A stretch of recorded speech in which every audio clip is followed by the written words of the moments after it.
One of our guests of the day, the other one today, is a man you may recognise, or maybe you don't. Jordan Peterson has achieved that rare feat, becoming a global superstar academic. So how did he become so well known? He first came to national prominence in Canada in 2016 in a debate about new laws on gender identity. Bill C-16 made it an offence to refuse to call someone by their chosen gender pronoun. Jordan Peterson argued that this would infringe free speech, while some supporters of the bill said he was advocating prejudice.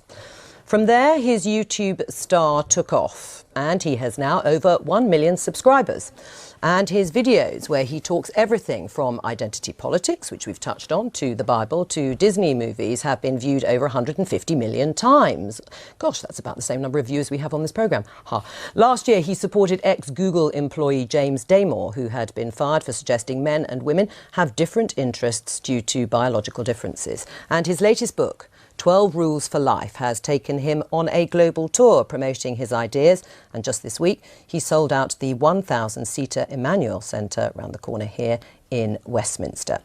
So Jordan, you've done endless interviews, you've been publicising your book, and they've generated plenty of heated debate. No, I actually sold out the Apollo. It had 5,000 seats. All right, stop boasting. Do you think, though, because of the heat that has been generated, that your views have been misrepresented at times?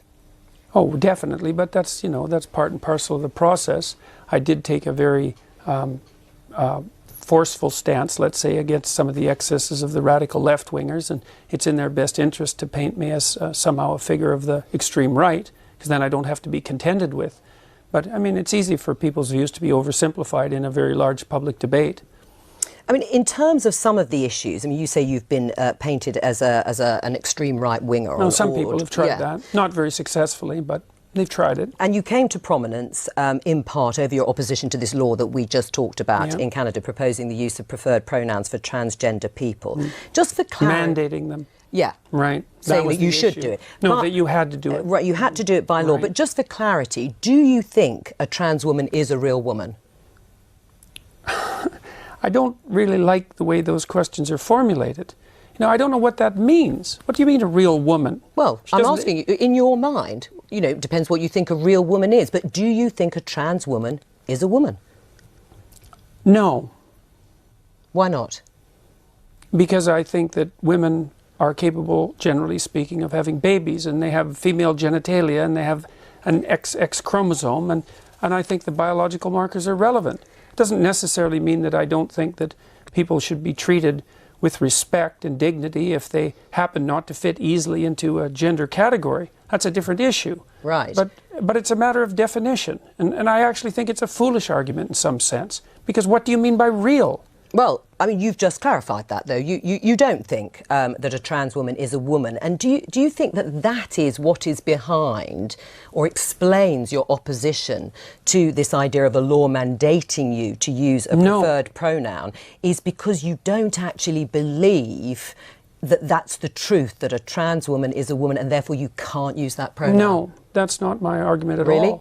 Yeah, really. My argument is that the government shouldn't compel voluntary speech. No, but I know what your argument is, and no, you've made it very really clearly. But that's exactly it. There's no motivation behind it. But you don't believe I wouldn't trans woman is a woman. put everything on online in my life to take the stance I did unless I had thought that through very deeply. And I've thought it through very deeply. There aren't hidden motivations that have to do with some arbitrary prejudice against trans people. Okay. It's pure and simply this.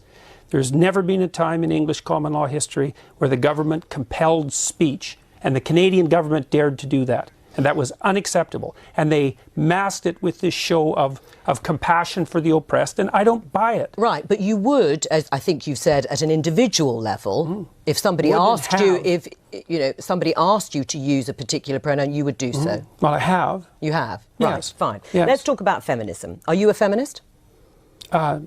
No, not as it's currently defined, certainly not. No, well, in any other definition? Well, I think that anybody who doesn't think that the competitive landscape should be opened up for equality of opportunity is not thinking. And so everyone's interests are better served if people have as equal access to opportunity to display their talents and to manifest their talents in the world as possible. So in that sense, certainly. But feminism now, and this is why it's so deeply unpopular, a very small minority of women in the UK identify as feminists. And the reason for that is it's primarily become an ideological weapon. And it's an ideology that I detest, actually, the ideology that it's associated with, collectivist ideology. Right. I mean, OK, and that's your view about feminism. Aisha, are you a feminist? Oh, absolutely. I'm a very proud feminist. And when I was a special advisor in government, I worked on women and equality issues, and I was very proud, actually, of a piece of legislation I got on the statute book with my former boss, Harriet Harman, the Equality Act in 2010, which strengthened our anti-discrimination laws. And I fought very hard to get more women into public life, into the Labour Party. And I'm very, very proud of being a feminist, hence my pink dress. Oh, well, all right. Obviously reverting to type then in the pink dress. Absolutely, well. You would like men to regain or reclaim their strength physically, mentally and morally. Is that broadly correct?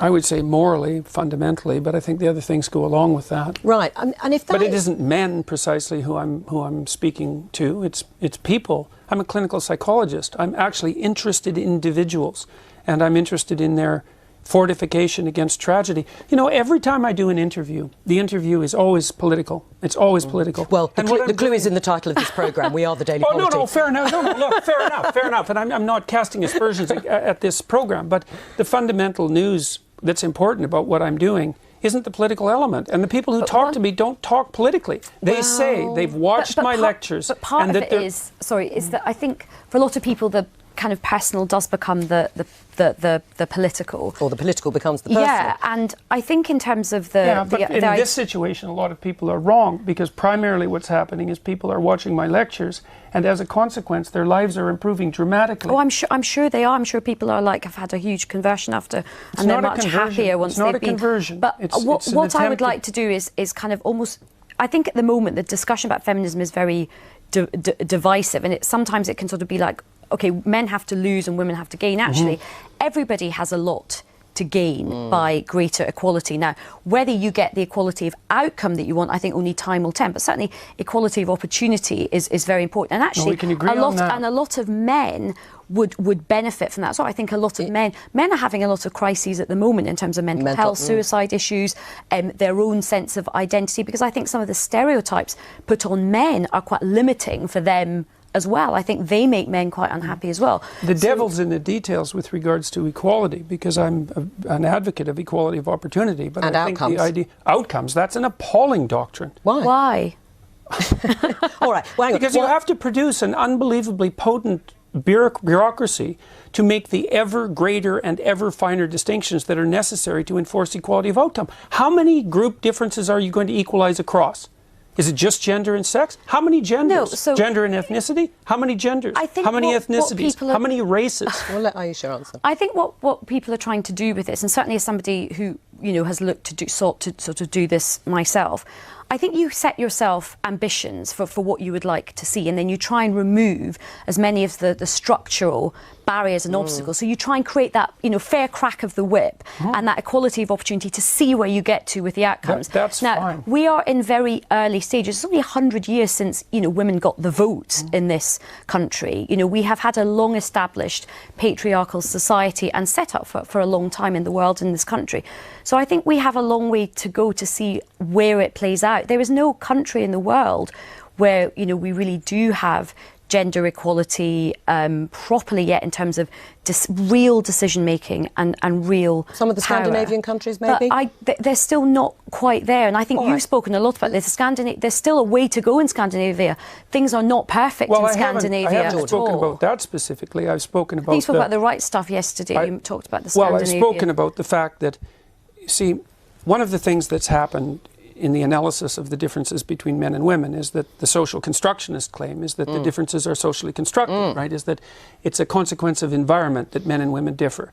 But what the scientific literature indicates is that as cultures become more egalitarian, like they have in Scandinavia, the differences between men and women actually increase rather than decreasing, which is a direct repost to the social constructionist view. So they just deny all that. The biggest differences in the world in interest and temperament are between Scandinavian men and women. It's exactly the opposite of what everyone predicted. Can I just pick up on one thing you said a little earlier in the interview, which you said it's the moral guidance that you are focused on. You think that is particularly important.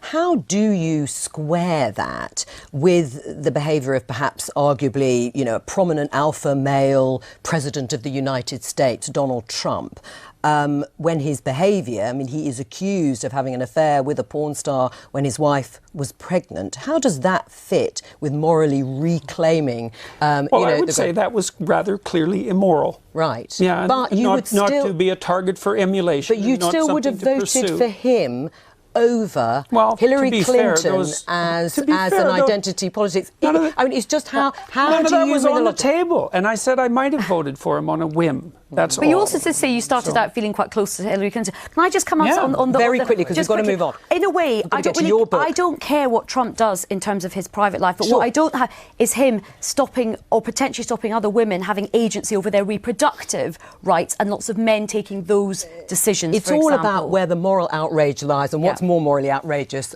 in people's eyes. Is it his behaviour or the identity politics for you on the... Anyway, we'll have to discuss this another time.